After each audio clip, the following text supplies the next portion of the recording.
They ever want to say no? Has Dexter ever considered meditation? Will Beth and Rip make it last on the new series Dutton Ranch? If not, Rip, call me. Stream new series and returning favorites, plus huge events. It's going to be the biggest year yet. Welcome to the Running Man. The rules are simple. Survive 30 days with the entire nation hunting you down.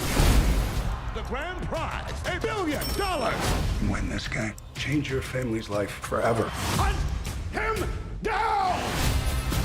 People will sell you out in a heartbeat. What is happening? Welcome to the Running Man. I'm back. I'm really back. Why am I here? I'm not dead, right? Disruption on this campus will not be tolerated. If I look crazy, it's because that's how I feel. I don't know how to live in two worlds. There are others. But they're not like us. We need to get out of here. Now.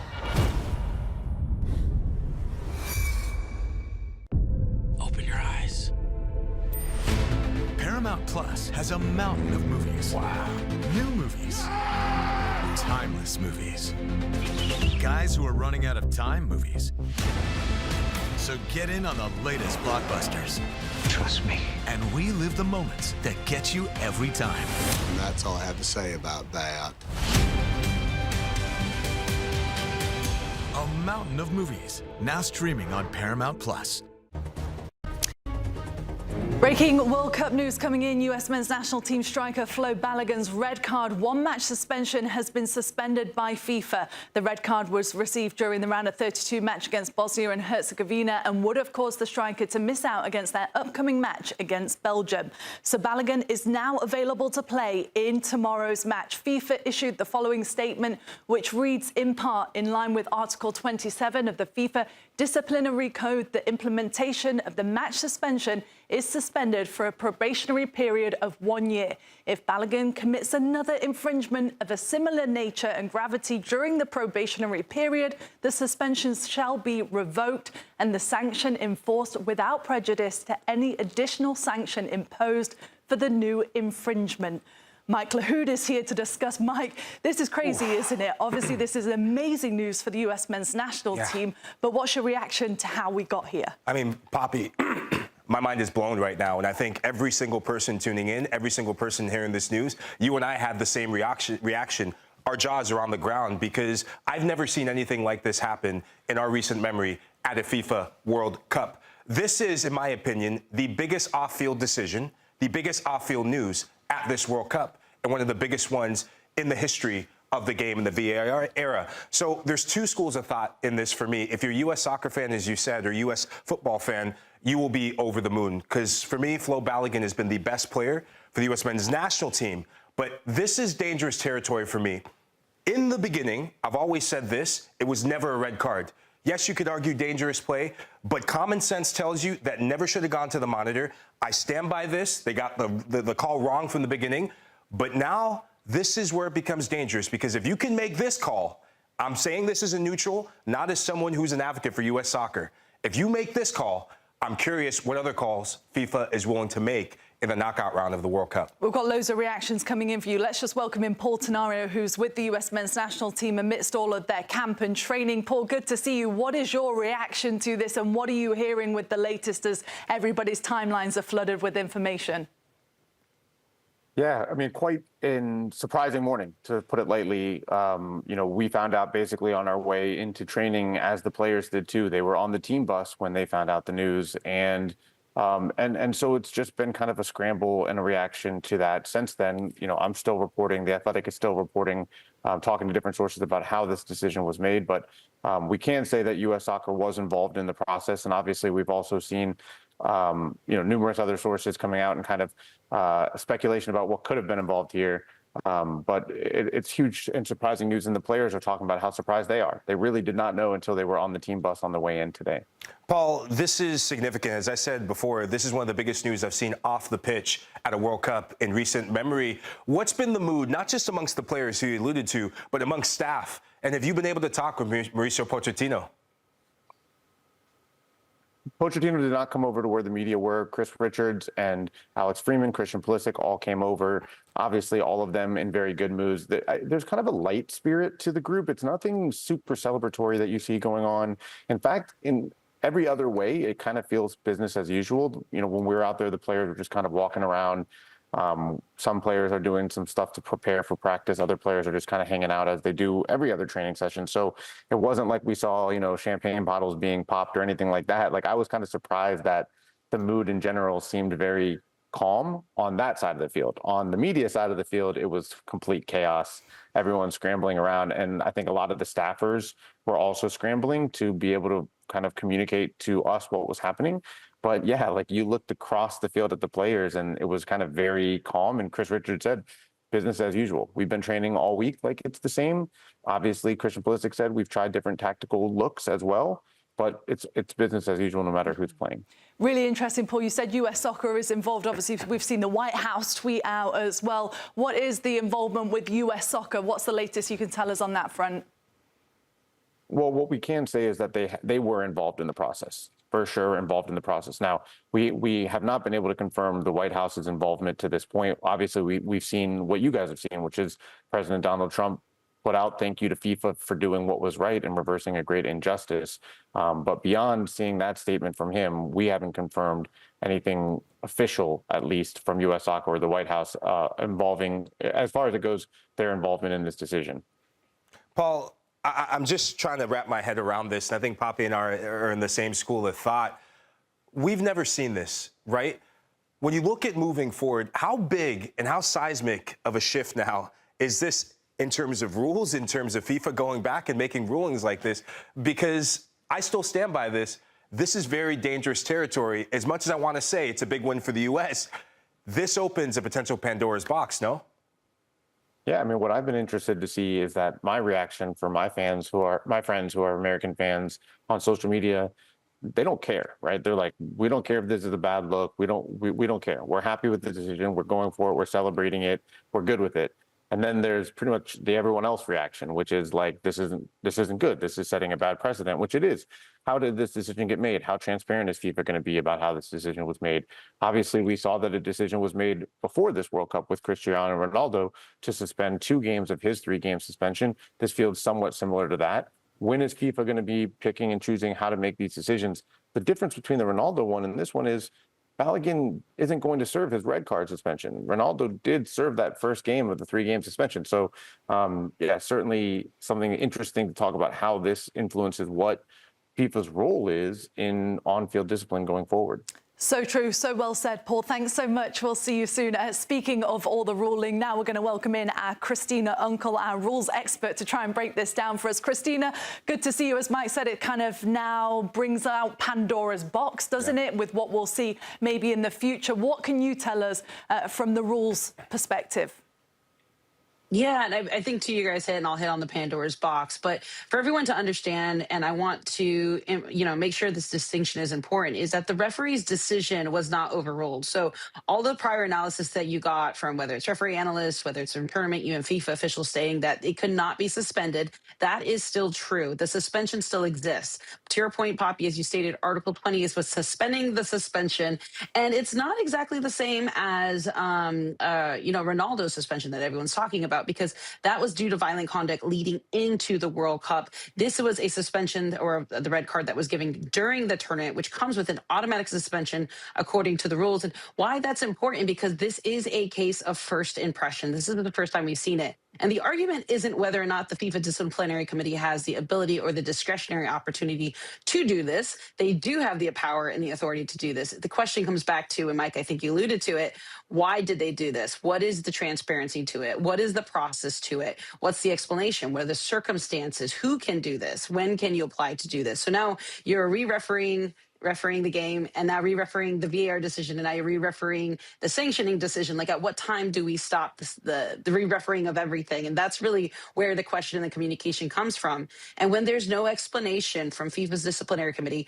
merely just the ruling, it creates a vacuum. And that's when you start to get speculation, and then the breakdown of the foundation and the trust in the organization of FIFA. I think I'm more confused than when the ruling was actually made, Pop, because what you're saying makes my head spin. So can you take us back through Article 27, because that seems to be what's in question, and that seems to be the ruling that FIFA has said, hey, this is what we're going to use as kind of the nuts and bolts of why we made this decision. Yeah, no. So Article 27, as you see it right there, is a very, very, just to simplify it, very broad discretionary power and authority in this committee to be able to make decisions, right? We've seen it already in this tournament in the Canada-Qatar game when they upgraded the suspension for that player to 5 games, right? And then there's an appeal process for that. So we've seen them already interacted and already instating this. So this disciplinary committee, for lack of a better term, pretty much has a unilateral authoritarian ability to make a decision, but they are not required to explain their decisions. And that is really where the crux of the matter comes to, of what are we talking about and how can that be used?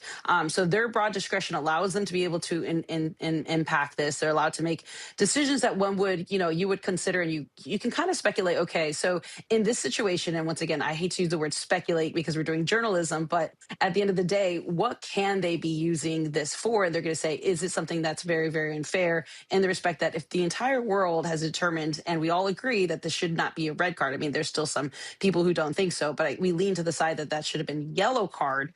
Then the question is the injustice so unfair that the discretionary disciplinary committee determined they can use their, incredible powers to do so, but then at what point and who gets to determine when that uses? And that's why I continue to emphasize the importance is the transparency and the explanation, which will not be coming. Which is interesting, isn't it? Because I think from the outside looking in, Christina, you just accept that in World Cup competition, you can't rescind red cards, right? In a domestic league, we see it all the time. A red card's given, and then we see maybe the amount of game suspension change, or we see it rescinded altogether. That hasn't necessarily been the case, like you said. What does this mean now moving forward for the rest of this tournament and maybe the tournaments to come? Will they be forced to come out and give their statements and give their opinion to why they're overturning or re-suspending, if that's the right word for it? Or is this just going to continue how this has played out? Just leaning on historical information and how FIFA kind of approaches this, I would not expect them to come out with an explanation. We would advocate and like for that to be the case. But now, if I'm acting here as a federation state and I have a controversial red card decision, and we know that you can't, quote unquote, appeal a red card decision when it comes to a subjective interpretation of a referee, why not try to use this other second, vehicle to try to get things suspended? So now this is where you are leaning heavily into the slippery slope, because if you're not going to be given an explanation, whether in the rest of this tournament or FIFA tournaments, not just the Men's World Cup, but the Women's World Cup, the Youth World Cups, any FIFA sanctioned event, then I would advocate, and now I'm just going to put my lawyer hat, that you should always try to use and tap into both of the systems to fight any controversial red cards. Now, this decision impacts not just the U.S. men's national team, Flo Balogun, Mauricio Pochettino, and the rest of the team, but the team that they're going to face in Rudy Garcia and Belgium. I mean, what grounds do Belgium have? We haven't heard from them yet, but what grounds will they have, or should they have, or can they have to file a complaint? Yeah, it's no surprise that you could, as you just heard Paul talk, right? Everyone's scrambling on the side outside of on the pitch, but everyone who works off the pitch to say, how could this have happened? You better believe that, they're bringing in their advocates, right? I'm not going to use the word attorney, but their advocates to basically try to repetition this. But once this statement comes out, it's not going to be reversed in time for the game. They can try to, and once again, we're sitting here speculating because once again, it's a disciplinary committee. It's broad discretion. We use the word injunctive, right? It's a harm. It's what we call an irreparable harm that can't be fixed post.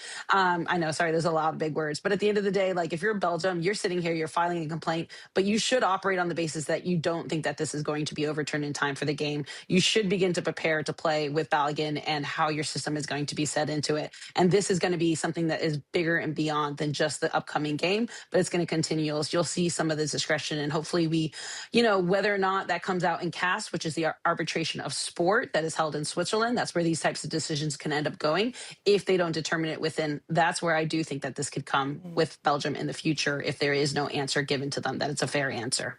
So, Christina, I just want to confirm one thing, right? So they didn't rescind the red card that Balogun received. All they did was suspend the suspension, right? I'm saying that correctly. So that means, really, that Balogun is not going to serve this suspension unless he commits another foul of a similar nature, when then he'll serve this suspension and whatever he gets for that. So how does that actually make sense, the fact that he still received the red card, but he didn't receive the punishment for receiving the red card?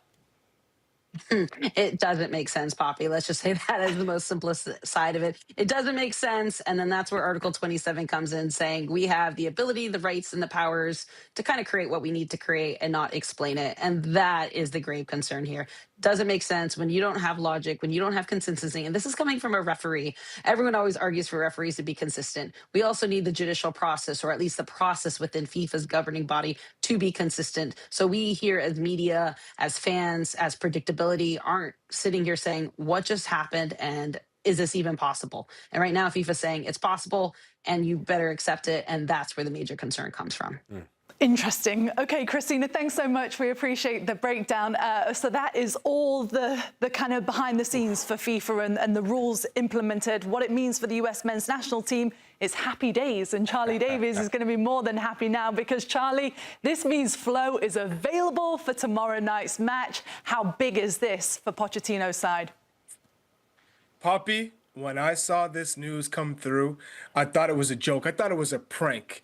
This is an absolute massive lift for the United States men's national team. I can't tell you how much joy it brought to my face. And I understand, Christina, Uncle's, I guess, explanation of how this is a slippery slope, and how, you know, there really isn't an understanding from FIFA's standpoint of why you're allowed to do this 24 hours before, you know, a massive match like this in the knockout stages.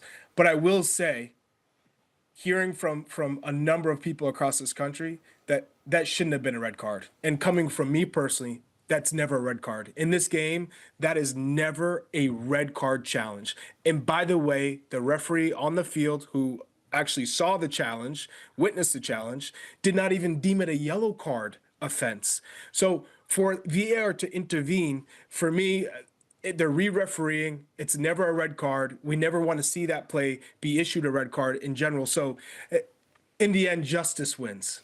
Yeah, Chuck, it shows how big news is when you're either coming from the Cape or wherever you're coming from. I know that to get you to come on air to talk about this just shows the importance of it. But just coming off the 250th anniversary of the United States of America, 4th of July, this could be a potential national holiday, the 5th of July. That's how big this ruling is. For you on the pitch, Chuck, how significant and how does this change things for the U.S. men's national team in attack against the Belgium side that they can be gotten at, and defensively they look vulnerable? Yeah, I mean, take a look at the U.S. men's national team midfield, for instance. Malik Tillman is up there with the best in the world in this tournament. Christian Pulisic, who hasn't even yet hit gear 5, is still, I'd say, hovering around the potential to be that Christian Pulisic that we all expect him to be in the knockout stages, you know, that defining moment. So it's almost like he's simmering, right? Because he only had 45 minutes. What a start to the first 45 minutes of this World Cup against Paraguay. The calf issue, he's out a game and a half. He comes back. Now it feels like he's warming up. So I couldn't have been more proud of his performance in the second half, especially when they went down a man against Bosnia. It showed real maturity. It showed real leadership. So I was thrilled with Christian in that instance.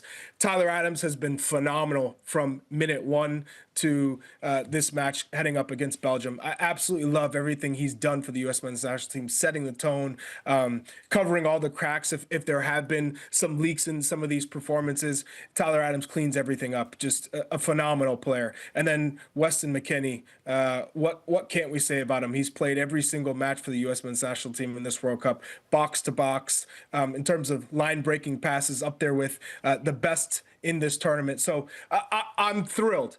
But when you're talking about the 9, even Ricardo Pepi just doesn't come close to what Balogun gives you when we're talking about peak Balogun. We're talking about a number 9 full of confidence. he shows his verticality, his belief in the final third, being able to play in tight spaces within and out of the box. I've just been thrilled with his progress as a true striker this year. And when you're talking about his understanding of the teammates and their tendencies, now the team knows how to get the most out of him, and vice versa. He understands the player's tendencies and which player is going to serve it, how they're going to serve it, which spaces to get into. So that's a massive, massive difference when you're talking about a guy who can really finish when you need him to get on to the next round. So Lahoud, you're spot on when you're talking about a player that there is no plan B really without Balogun. You need him at the tip of the spear when you're talking about progressing into the next round. Charlie, speaking of the next round, I want to put you on the spot and ask you a question. Without Balogun, did you have the US going through? And now with Balogun, how much does that change things? Would you have them going through now, and would you have before without him? Poppy, great question.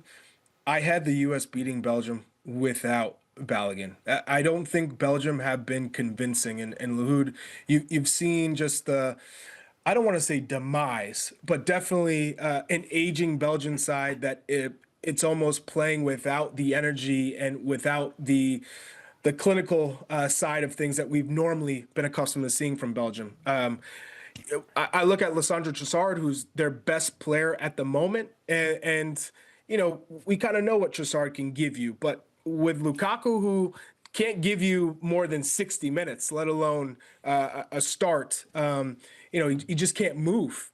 But given an opportunity, he'll make you pay, as we saw in the 86th minute against Senegal. And then Kevin De Bruyne is just not the Kevin De Bruyne of old. He can't run from box to box and dribble past three players and come up with a magical pass or a magical finish. That's just not in his game anymore. So when you're watching Belgium throughout this World Cup, you're saying, they're nearly not inspiring like they may have in the past.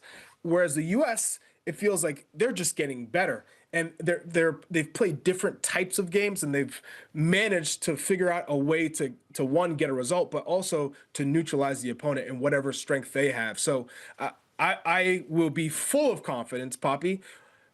I'll never guarantee anything, but I will say I am in full belief that this U.S. team will move on to the quarterfinals. I love the confidence, and Pop, I think he's right. I think this changes the pendulum significantly. But I want to flip it around from the Belgian perspective. You and I have been in locker rooms. We've been part of squads where wrong decisions or egregious decisions or right decisions get made before a ball is kicked, right? How much of a fire is this going to light in Belgium's belly? And just give us a player's perspective looking at the opposition. I don't think it's going to light a fire in their belly, Lahoud.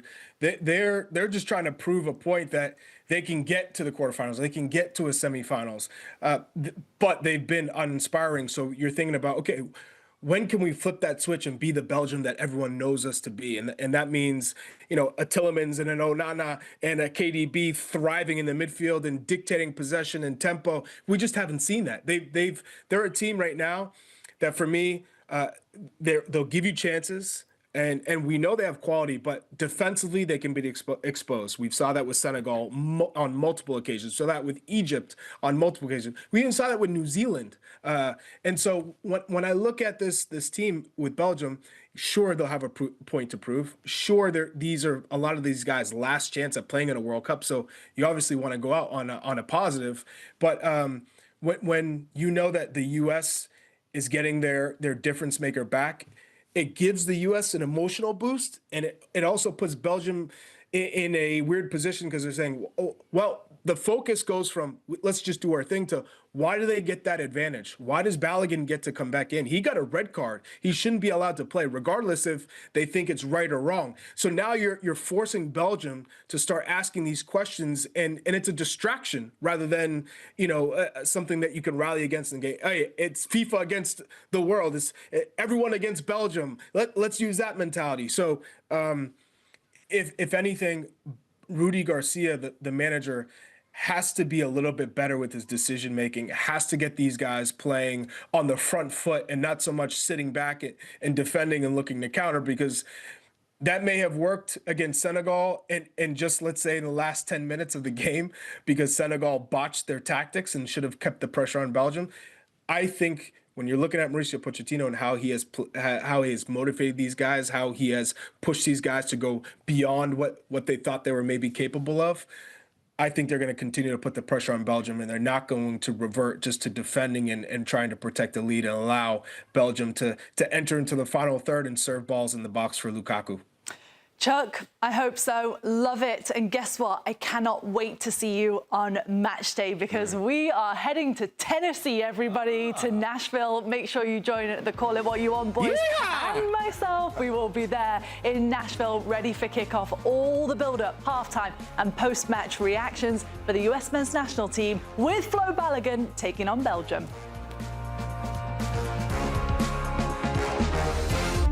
At the start of every year, I find myself wondering again, constantly questioning life's mysteries.